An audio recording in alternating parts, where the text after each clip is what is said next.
प्रिय विद्यार्थियों, DSS online कक्षा में आपका स्वागत है। मैं हिंदी अध्यापक हेमवती नंदन सिंह।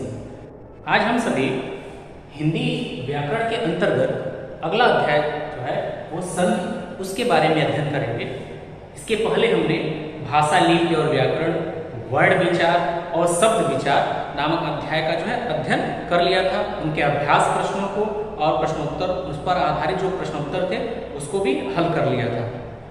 तो आइए आज चर्चा करेंगे कि संधि। इसके अंतर्गत आज हम सभी ये जानेंगे कि संधि का अर्थ क्या होता है, संधि होती कैसे है, ठीक है, और संधि की परिभाषा और संधि के भेद कौन कौन से हैं, यानी उसका वर्गीकरण एक तरह से आप कह सकते हैं कि उसका वर्गीकरण पढ़ेंगे उनके बारे में। और ये सभी चीज़ें जो हैं आपको बहुत ही सहज सरल शब्दों के द्वारा जो है या उदाहरणों के द्वारा प्रस्तुत किया जाएगा, ताकि आपको बहुत आसानी से समझ में आ जाए। तो आइए इसको स्टार्ट करने से पहले, इस पर चर्चा प्रारंभ करने से पहले हम सभी को ये जान लेना चाहिए, या आपके मन में भी ये जिज्ञासा होगी कि संधि का अर्थ क्या होता है। सबसे पहले ये जानिए कि इसका अर्थ क्या होता है। तो संधि का अर्थ होता है जोड़ या मेल, ज्वाइंट। इंग्लिश में आप ज्वाइंट कहते हैं, जोड़, या फिर उसको हिंदी में कहेंगे जोड़ या मेल, मिलना। तो अब आपके मन में विचार आएगा कि सर, या प्रश्न आ रहा होगा कि किस तरह का जोड़ और किस तरह का मेल। तो संधि के अंतर्गत जो है वर्णों का मेल होता है, वर्णों का जोड़ होता है। एक वर्ण दूसरे वर्ण के साथ जुड़ता है, या हम यूं कह सकते हैं कि इसमें ध्वनियों का मेल होता है, ध्वनि या वर्ण, ठीक है। तो इसका अर्थ हो जाएगा, मैंने यहाँ पर लिखा है, देखिए संधि का अर्थ होता है मेल या जोड़। अब किस तरह का मेल या जोड़? तो इसमें होगा वर्णों का मेल या जोड़, वर्णों का मेल या जोड़। वर्ण यहां हम जो है यूज कर सकते हैं, या ये भी उपयोग कर सकते हैं ध्वनियों का मेल या जोड़। अब देखिए हिंदी व्याकरण में यह जोड़ जो है दो तरह का होता है।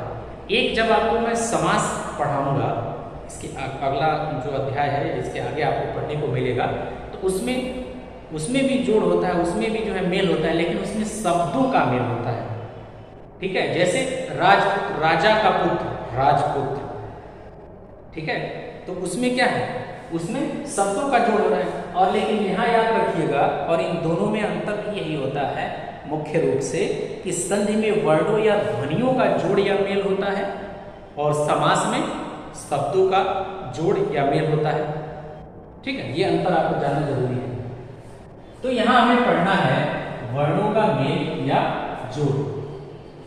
तो इस आधार पर इसकी हम परिभाषा भी लिख सकते हैं, जैसा कि मैंने यहाँ पर लिखा है कि ध्वनियों अर्थात वर्णों के पारस्परिक का मतलब होता है आपस में, पारस्परिक मेल से या जोड़ से जो विकार उत्पन्न होता है, अर्थात जो परिवर्तन, विकार का मतलब क्या है, उसमें परिवर्तन, उसमें बदलाव आ जाए, उस वर्ण में बदलाव आ जाए, तो वो जो विकार उत्पन्न होता है, तो उसे ही हम क्या कहते हैं, संधि कहते हैं, या ये जो प्रक्रिया है संधि कहलाती है।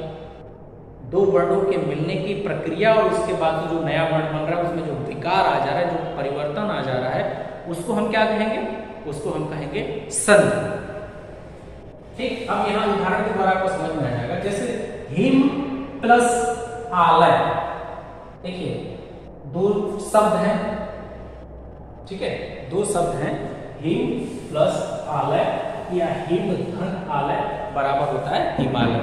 अब देखिए एक चीज और आपको बता दूं, ताकि आपको समझने में आसानी रहेगी, कि इसमें जो है प्रथम, पहला शब्द या प्रथम जो है शब्द कह सकते हैं, और द्वितीय या दूसरा शब्द, द्वितीय शब्द, दो शब्द होते हैं।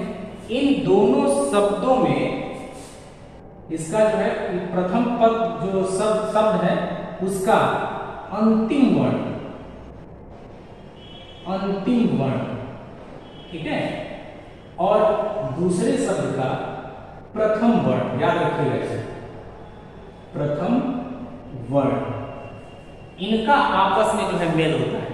ठीक है, प्रथम जो पहला जो शब्द है उसका अंतिम वर्ण और द्वितीय शब्द यानी दूसरे शब्द का प्रथम वर्ण, इन दोनों का जब मेल होता है तो उससे जो विकार उत्पन्न होता है, विकार अर्थात परिवर्तन, विकार का अर्थ होता है परिवर्तन, यानी जो बदलाव आता है उस शब्द में उसके मिलने से, उन दोनों वर्णों के मिलने से जो उस शब्द में नवीन विकार आता है उसको हम कहते हैं, उस प्रक्रिया को कहते हैं संधि। अब देखिए यहां आपने समझ लिया ना, दो शब्द होंगे और दोनों शब्द में किसका किसका मेल होगा, प्रथम शब्द का अंतिम वर्ण, ठीक, और द्वितीय शब्द का यानी दूसरे शब्द का प्रथम वर्ण। अब देखिएगा, ध्यान दीजिए, हिम प्लस आलय, इसमें ये पहला शब्द हो गया, हिम शब्द है, शब्द की परिभाषा में बताया था कि वर्णों का सार्थक में जब वर्ण मिलते हैं और उनका कोई निश्चित अर्थ निकलता है उसे हम शब्द कहते हैं। देखिए हिम का अर्थ होता है बर्फ, ये शब्द है। तो ये प्रथम, इसके आधार पर देखिए, इसके आधार पर प्रथम शब्द का अंतिम वर्ण म है, म एक व्यंजन है। अब हम जैसा कि जानते हैं जब इसको हम खंडित करेंगे यानी जब स्वर जो है अलग करेंगे तो म हलंत अ हो जाएगा, अ मिल गया, यानी इसका अंतिम वर्ण इसमें जो अ है ये छिपा हुआ है। तो प्रथम पद का अंतिम वर्ण म है और उसमें जो है स्वर छिपा है अ, तो ये अ हो गया, इसलिए हम यहाँ पे लिखते हैं और इसलिए मैंने इसका जो है विखंडन किया ताकि आपको समझ में आ जाए। तो यहां से हमें मिल गया अ, समझ में आया ना, अ कहां से आया है, प्लस। अब देखिए दूसरे शब्द का, ये दूसरा शब्द है आलय, आलय का अर्थ होता है घर, गृह, ठीक है। हिम प्लस आलय बराबर हिमालय, अर्थात हिम का अर्थ होता है बर्फ, आलय का घर यानी बर्फ का घर, जहां बर्फ की मात्रा अधिक हो, बर्फी बर्फ हो। तो देखिए यहाँ दूसरे शब्द में जो प्रथम वर्ण है, पहला वर्ण है यानी आ, तो हमें मिल गया पहले शब्द का अंतिम वर्ण, दूसरे शब्द का प्रथम वर्ण आ, यानी ओ और आ, ये मिलकर जब इन शब्दों में विकार उत्पन्न करते हैं अर्थात ये दोनों मिलकर आ हो जाता है। अब देखिए हिम अलग शब्द है, आलय अलग शब्द है, इसके प्रथम वर्ण का, प्रथम शब्द का अंतिम वर्ण और द्वितीय शब्द का जो है प्रथम वर्ण, इनका जब मेल हो रहा है तो विकार उत्पन्न हो गया, इसमें परिवर्तन आ गया, हिमालय, हिमालय, वहां पर आ लग गया, आ यहाँ हट गया, परिवर्तन आया यहाँ पर। तो इसी प्रक्रिया को हम कहेंगे संधि, संधि, यहाँ पे संधि हो गई, ठीक, यानी ये संधि युक्त शब्द हो गया। ये कैसा शब्द है, ये संधि युक्त है, ठीक है, अर्थात इसका फिर हम जो विच्छेद भी कर सकते हैं, इसको अलग अलग भी कर सकते हैं, फिर इसको हम किस में तोड़ सकते हैं, अलग अलग शब्दों में। इसको तोड़ेंगे तो क्या हो जाएगा, फिर ये हो जाएगा हिम प्लस आलय, ठीक है। तो यहां से सबसे पहले इसको समझिए आप कि प्रथम शब्द का अंतिम वर्ण और द्वितीय शब्द का प्रथम वर्ण, जब इन वर्णों का मेल होता है, इन वर्णों के मेल से जो विकार युक्त जो नवीन शब्द बनता है, अर्थात हमें यहाँ हिमालय मिल रहा है, तो उसे हम क्या कहेंगे, संधि कहेंगे, ठीक है, समझ में आ गया। अब देखिए यहाँ है विद्या प्लस आलय।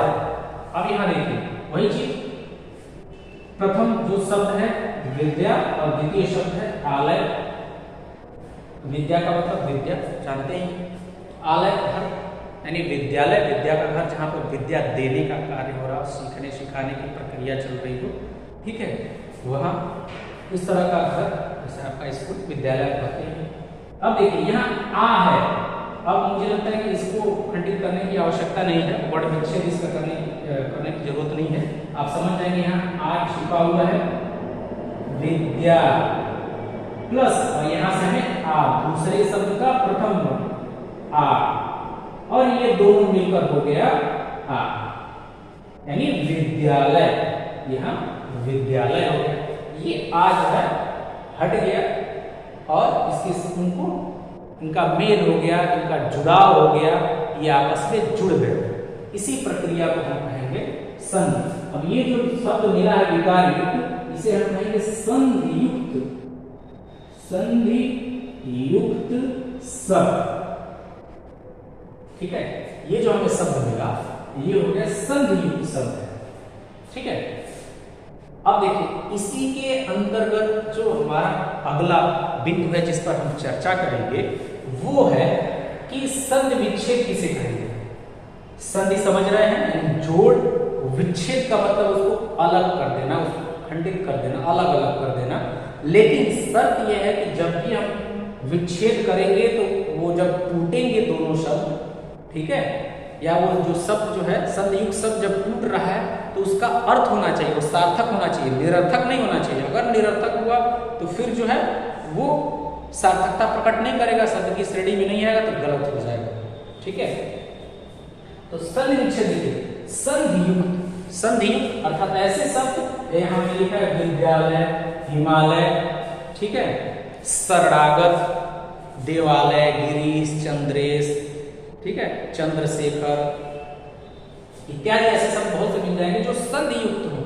तो संधियुक्त ये शब्द है यहाँ पर कि संधियुक्त शब्दों को अलग अलग करके लिखने की जो प्रक्रिया है, संधियुक्त शब्दों को अलग अलग करके जो लिखने की प्रक्रिया है उसको हम क्या कहते हैं, संधि विच्छेद कहते हैं। जैसे यहाँ एक शब्द हमने ले लिया धर्मात्मा।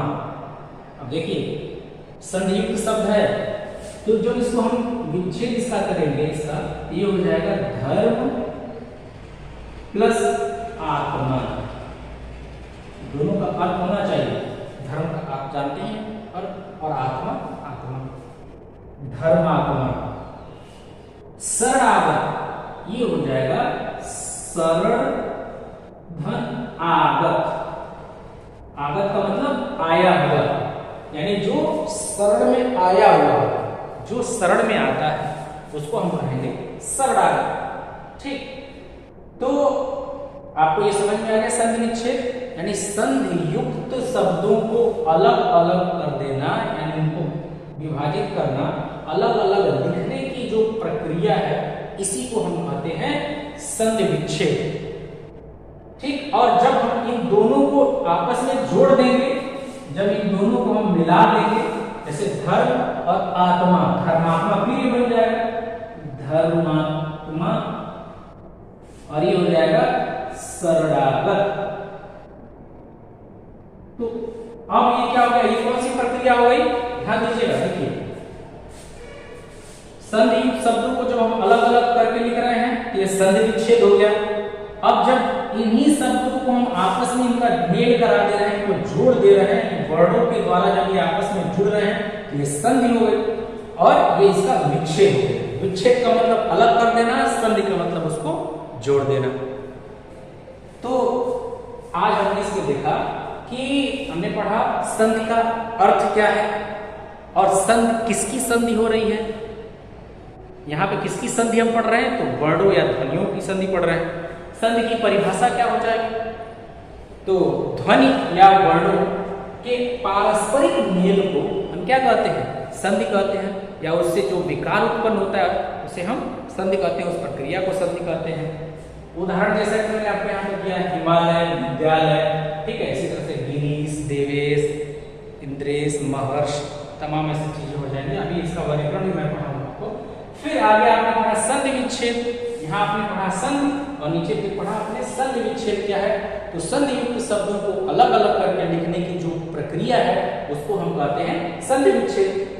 ठीक है, यहाँ मैंने उदाहरण के द्वारा इसे समझाया है, तो उम्मीद है आपको ये समझ में आया होगा। अब इसके बाद जो अगला हमारा बिंदु है इस पर यानी संधि पर, वो है कि संधि के भेद, संधि के कितने भेद होते हैं उसके बारे में हम जानेंगे। तो आइए अब अध्ययन करते हैं कि संधि के भेद कौन कौन से हैं, यानी किन किन आधारों पर, किन किन तरीकों से जो है ये शब्दों के वर्ण आपस में जुड़ते हैं या उनका मेल होता है, इसके बारे में हम अध्ययन करेंगे। तो अगला जो हमारा बिंदु होगा, जो चर्चा का बिंदु होगा वो होगा कि संधि के भेद। देखिए अब इसमें हम पढ़ेंगे संधि के भेद, कौन कौन से भेद हैं इसके। तो संधि के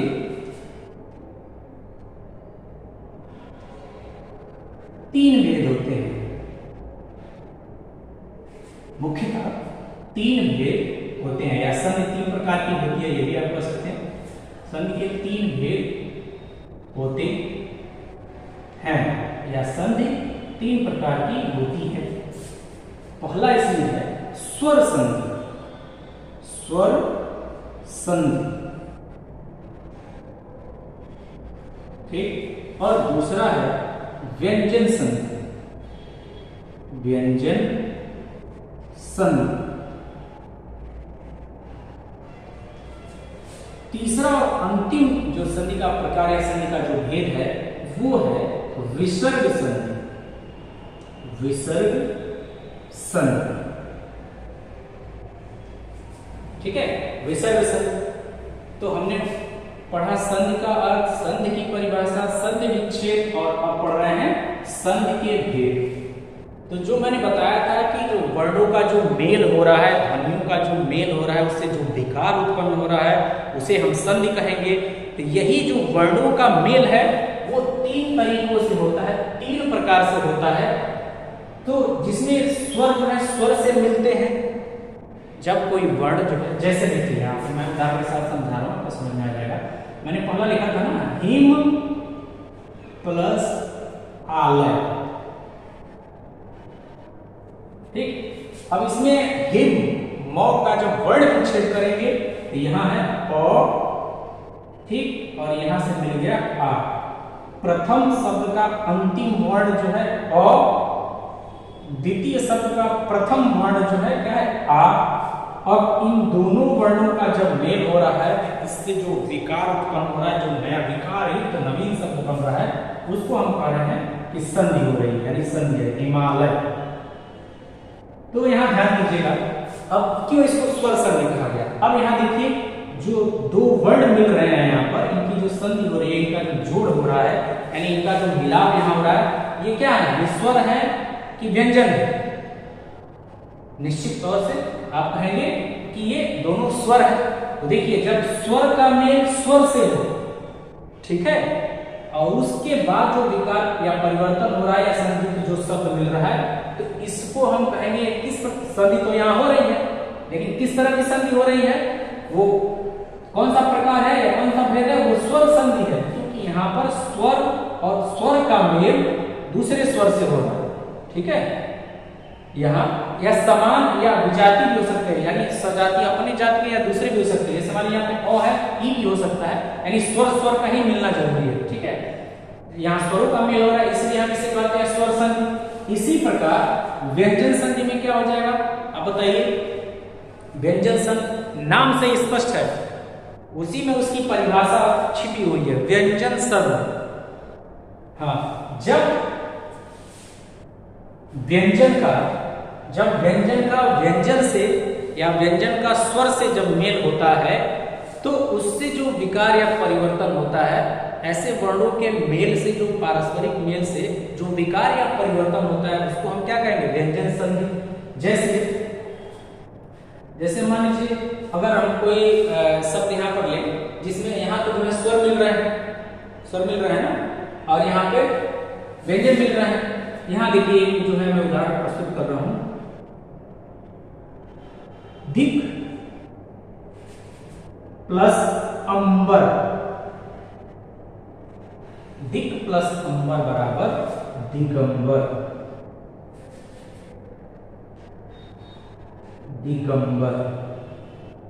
दिगंबर, ठीक है। देखिए अब यहाँ पे हमें यहाँ हलंत लगा हुआ है, ध्यान दीजिएगा, हलंत लगा हुआ है। इसकी पहचान एक और है कि यहाँ पे जो अंतिम प्रथम शब्द का जो अंतिम वर्ण होता है वो सदैव व्यंजन होगा, ये आप नोट कर लीजिएगा। व्यंजन संधि में प्रथम शब्द का जो अंतिम वर्ण होगा, यहाँ पे देखिए स्वर है और प्रथम शब्द क्या है, इसका द्वितीय शब्द का जो प्रथम वर्ण क्या है वो है स्वर, लेकिन यहाँ हमेशा सदैव व्यंजन होगा और यहाँ देखिए लिखना है स्वर। तो ये अपने वर्ग के तीसरे में परिवर्तित हो जाएगा। तो मैं आगे नियम बताऊंगा, अभी यहाँ बता के नियम जो आपको कंफ्यूज नहीं करूंगा। क वर्ग में कौन कौन से आते हैं, क ख ग घ अंग, ठीक है, ये आते हैं ना। तो ये जब यहाँ व्यंजन जो है स्वर से मिल रहा है, इसका नियम होता है कि यह अपने वर्ग के तीसरे वर्ण में परिवर्तित हो जाता है, ठीक। दिगंबर आप गौ में परिवर्तित हो गया, देखिए गौ में बदल गया वो, यानी ये अपने वर्ग के तीसरे में परिवर्तित हुआ। क ख ग तीसरे नंबर पे है ये, ठीक है। देखिए क जो है किस में बदल जाता है, गौ में बदल जाता है। अब देखिए इसमें को आपको कहीं दिख रहा है, को नहीं है, यही को जो है गो में बदल गया और अंग इस पर जो है ये बिंदु आ गया, ये रेखा क्यों हो गया और इसका परिवर्तन गौ में हो गया।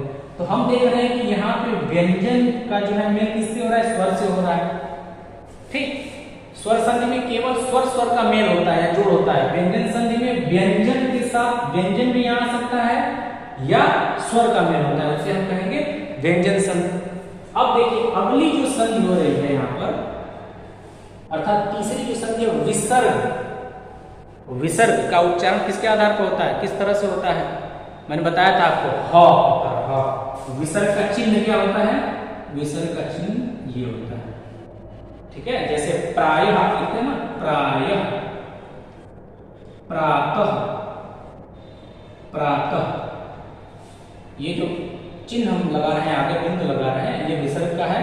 और विसर्ग का उच्चारण जो है वो व्यंजन में जो है ह वर्ण की तरह होता है, ह। जैसे प्रायः, प्रातः आ रहा है ना। और अधिकांशतः इसका प्रयोग अधिकांश रूप में यानी बहुतायत मात्रा में इसका प्रयोग जो है तत्सम शब्दों के रूप में होता है। तत्सम यानी संस्कृत से आए हुए जो शब्द है, संस्कृत के जो शब्द है तत्सम यानी संस्कृत के समान, ठीक। यानी संस्कृत में इसका प्रयोग आपको बहुत ज्यादा मिलेगा। आप देखे होंगे संस्कृत में पढ़ते हैं विसर्ग मिलता है वहां पे ज्यादा। अब विसर्ग संधि में हमको क्या पढ़ना है, विसर्ग संधि में पढ़ना है कि ये जो है विसर्ग संधि किस प्रकार से होती है, कितने तरह की होती है, नियम कौन कौन से हैं, ठीक। तो यहाँ पे संक्षिप्त में थोड़ा सा इसका परिचय हो जाए आपसे और आप इसके बारे में जान लें। जैसा कि स्वर में आपने देखा स्वर का मेल हो रहा है। व्यंजन संधि में आपने देखा कि व्यंजन का व्यंजन के साथ या व्यंजन का स्वर के साथ मेल होगा तो हम उसे कहेंगे व्यंजन संधि। और विसर्ग में जो है विसर्ग का मेल जब स्वर या व्यंजन के साथ होता है, जैसे मनः प्लस रथ बराबर हो जाएगा मनोरथ, मनोरथ, ठीक है। ध्यान में देखिए विसर्ग संधि क्या हो गया, मनः। अब इसकी पहचान बहुत ही आसान है। जब भी इसमें कोई शब्द आएगा तो वो विसर्ग युक्त होगा, विसर्ग के साथ आएगा, तो इसकी पहचान हम बहुत आसानी से कर सकते हैं। मनः प्लस रथ बराबर मनोरथ, ठीक है। तो ये विसर्ग संधि हो गया, ठीक। आइए फिर से थोड़ा सा इसके बारे में मैं आपको बता दूं ताकि आपकी पुनरावृत्ति हो जाए, भूले नहीं। हाँ देखिए संधि के भेद में मैंने बताया कि संधि 3 प्रकार की संधियां जो है 3 प्रकार की होती हैं, स्वर संधि, व्यंजन संधि, विसर्ग संधि। स्वर संधि में जो है स्वरों का मेल होता है, ठीक। हर्ष या दीर्घ जो कोई भी है, आप जानते हैं स्वर हर्ष भी होते हैं, दीर्घ भी होता है, ठीक। इसमें स्वरों का मेल होता है। जब स्वरों का आपस में मेल होता है उसके विकास उसके मेल से जब कोई नवीन विकार युक्त शब्द बनता है तो उसे हम स्वर संधि कहते हैं। व्यंजन में व्यंजन के साथ कोई स्वर आए या व्यंजन के साथ कोई व्यंजन आए, जब उसका मेल होता है, ऐसे वर्णों का जब या ध्वनियों का मेल होता है तो उसको हम कहते हैं व्यंजन संधि। विसर्ग संधि नाम से स्पष्ट है, विसर्ग शब्द के साथ जो है विसर्ग के साथ कोई भी स्वर आए या व्यंजन है। अब देखिए इसमें इस विसर्ग का होता है, इस विसर्ग का मेल इसके साथ होता है, ठीक है। इस नौ का नहीं होता है, विसर्ग का मेल जो है इसके साथ होता है, मनोरथ, ठीक है। परिवर्तित हो गया मनोरथ, ये नियम मैं बताऊंगा। अब इसके बाद आपको क्या पढ़ना है, इसके बाद हमें अध्ययन करना है कि स्वर संधि कितने भेद होते हैं, स्वर संधि के कितने भेद हैं या उपभेद है, यानी स्वर संधि कितने प्रकार से होती है। तो स्वर संधि 5 प्रकार से होती है। अब उस पांचों प्रकार के नियम कौन कौन से हैं ये मैं आपको बताऊंगा। फिर विसर्ग संधि कितने प्रकार से होती है, इसके भी बहुत से नियम हैं, 20-25 नियम है, लेकिन उसमें से मुख्य जो आपके पाठ्यक्रम में है, आपके स्तर तक का है, वो मैं आपको बताऊंगा। फिर विसर्ग संधि जो है ये कितने प्रकार से होती है उसके बारे में हम लोग अध्ययन करेंगे, ठीक है।